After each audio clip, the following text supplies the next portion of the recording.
So what I'm saying is, you don't know how it's going to look, right? But the dissolving of the container and the idea of yourself and, everything will come back to the home ground.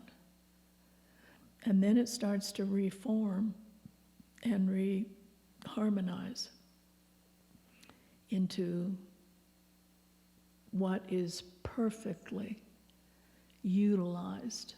All your skills, all your uniquenesses, all your beauty, even your delusions are then dedicated and used to be of benefit to all beings. Nothing is thrown out.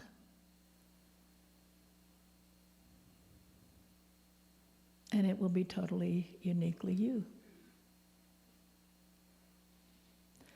So it's worth everything. But just be clear of what's being asked. Still, and it's, of course, always unfolding and will continue because it's eternal. But, I'll be walking across the floor or I'll be doing these simple tasks and it's like, nobody's here. I don't know what's cooking or what's making the tea, or it's just space. And it feels weird, and then it just goes on and does what it's doing. Because that spirit, pure awareness, isness, suchness, God, spirit, whatever you want to intimately know yourself as, has been running the whole show all along, directly and lovingly best for you, and you better believe that sometimes it plays hardball. And that's the most unconditional love that it can serve up. Because sometimes that's what needs to happen. You aren't just going to have all the goodies and still hang on to all of your toys and protections and compensations and ideas of yourself. That does not work that way. As I just said, when you enter silence, you have to be silent.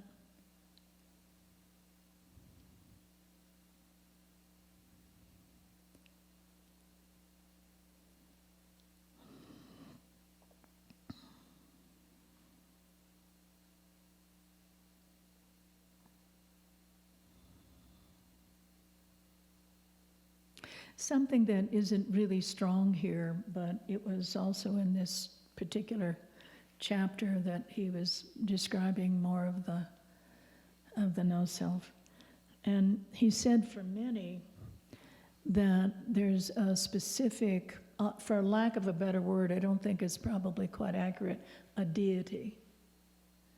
And so for some it's Jesus, for some it's, Buddha, for others it's a particular deity that really means a lot.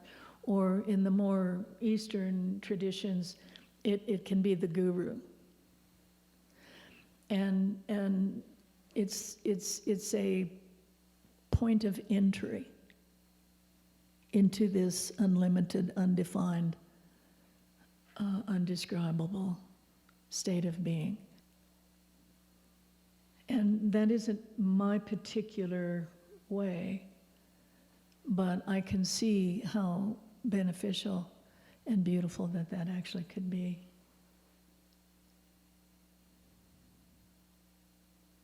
So whatever way, it's the best for you. And it's already karmically unfolding.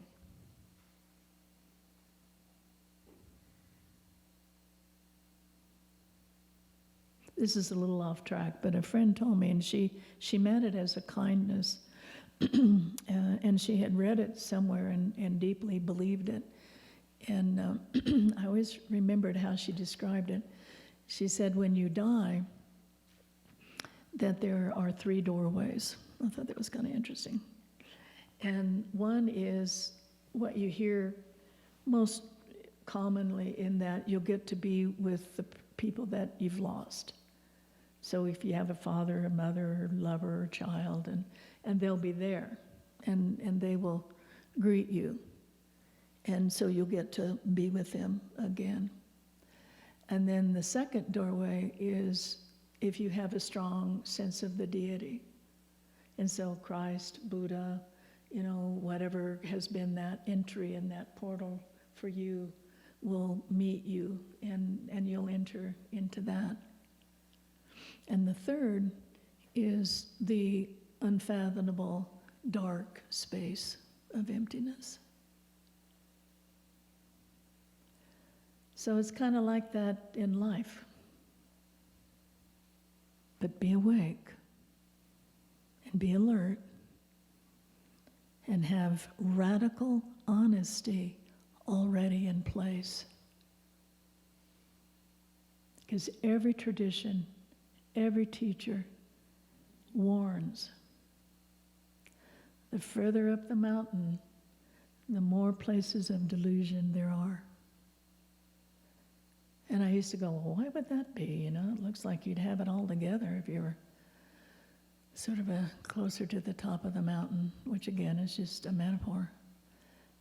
But now I get it.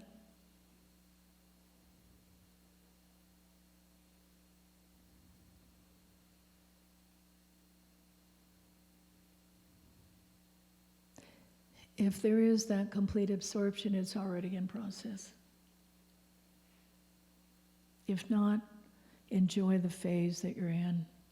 Because frankly, those places of, kind of bliss and everything is cool and wonderful and I'm living in the flow and, I'm completely at peace, with people, and I can go out into the world and I'm centered, and because I've looked through my conditioning and pretty much have let go of my stories, and it's pretty cool.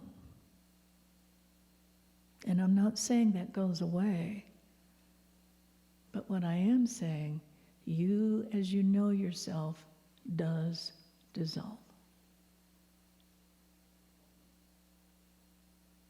And then you're an empty channel. You're an instrument of benefit. And those old stories of, the yogini or the wise hermit or whatever, and they would invite them to near the village because the village was in chaos, and just being there, it would reharmonize itself.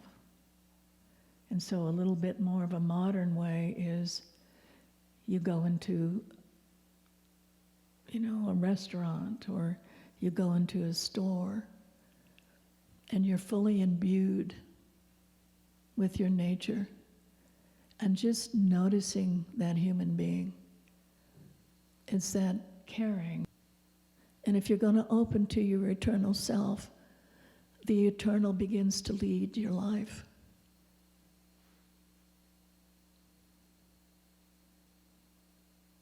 And you can drop off any time. They called it the golden dream. You can jump off into the golden dream anytime. It's fine. Awareness doesn't care. It's perfectly fine. Or it just unfolds in an internal way. Now or later.